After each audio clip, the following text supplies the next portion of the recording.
Почитувам председател на владата на Република Северна Македонија, господин Зоран Заев, почитувани колеги и министри, градоначалничке, председателе на Сдруженијето,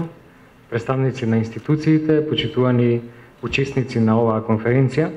Навистина ми е голема чест што можам да ве поздравам по повод еден ваков значаен јубилеј. Поаѓајќи од фактот дека правото на здравје е меѓународно признато универзално човеково право, во успоставениот систем на здравствена заштита во нашата држава, на лицата со попреченост има возможност да ги користат истите права во здравствената заштита, како и на сите други граѓани на нашата држава.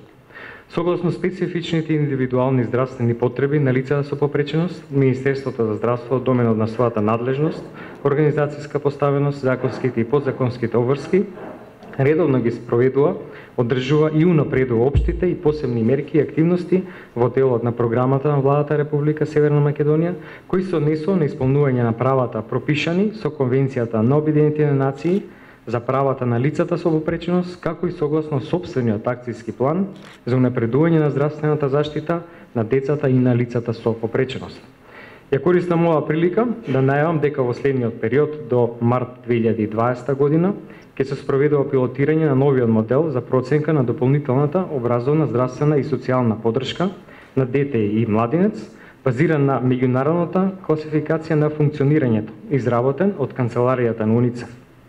Главната цел на пилотирањето е да се направи подготовка за имплементација на новиот модел за проценка на дополнителната образовна, здравствена и социјална поддршка, базиран на меѓународната класификација на функционирањето. Подготовката за имплементација на новиот модел за проценка ќе се направи со пилотирање во Скопскиот регион, во кој покрај сегашните постојни комисии кои работат на проценка ќе се формираат две нови регионални стручни комисии во Скопје и една национална комисија за процека која ќе ги координира двете регионални, а понатаму и сите регионални комисии во државата кои паралелно ќе вршат ваква проценка согласно новиот модел кој се предлага. Следејќи ги усвоените приоритети на Министерството за здравство во изминатите години, главен акцент беше ставен на обуката на кадрите од приманата здравствена заштита, за обука за зајакнување на капацитетите на здравствените работници за одговор на родово базирано насилство, вклучително и за лицата со попреченост, на представници од здравствените установи кои спроведуваат поливалентна патронажна служба со идеи за нивна поголема сензитивизација за проблемот и збогатување со дополнителни услуги. Овие обуки се од огромна важност, имајќи го вид новото обкружување во кој ќе се најдат децата со попреченост, настанато во услови на спроведување на проектот на деинституционализацијата на центрите за социјална грижа на децата со попреченост. Во улогата на организација и спроведување на обуката активно се вклучени и организациите на Обединетите нации во нашата земја, Фондот за население, UNFPA, УНИЦЕФ, Сдруженијето HERA и Центарот за семејната медицина во рамките на Медицинскиот факултет во Скопје. Во Министерството за здравство веќе повеќе години функционира работно тело за спроведување на активностите за подобрување на здравствената заштита на децата со попреченост и на лицата со инвалидност. И веќе се почнати активности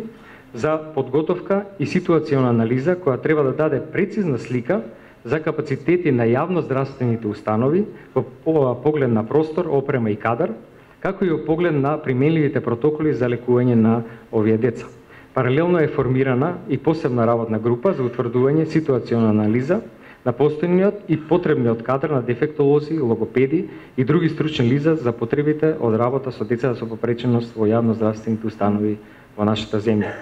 Согласно иницијалниот извештај за спроведување на одредбите од Конвенцијата за лицата со попреченост, Комитетот на Обединетите нации искажа позитивни аспекти за постигнатите резултати, но постојано сме фокусирани на подобрување на здравствената заштита на овие лица. Ова година е предвидено и дополнување на Законот за заштита на правата на пациенти, во кој поконкретно ќе се вклучи попреченоста како основа за дискриминација. Покрај тоа, во подготовка и нацрт текстот за изменување и дополнување на правилникот за потребен простор, опрема и кадар за основање и почнување со работа и вршење здравствена дејност на здравствени установи, во кои треба да се создадат услови за поголема и посоодветна пристапност и достапност во здравствените установи и непречено користење од страна на лицето со попреченост. Важно е да се напомене дека и во овој случај Министерството за здравство ги вклучи и представниците на Сдруженијата за заштита на правата на лицата со попреченост. Сакам да нагласам дека во континуитет реализираме активности за подобрување на здравствената заштита на правата на децата и лицата со попреченост согласно нашиот акцијски план кој ќе придонесат за натамошен подобрен и непречен пристап кон здравствената заштита. Ви благодарам на поканата, честитам на организацијата и ви посакувам успешна конференција.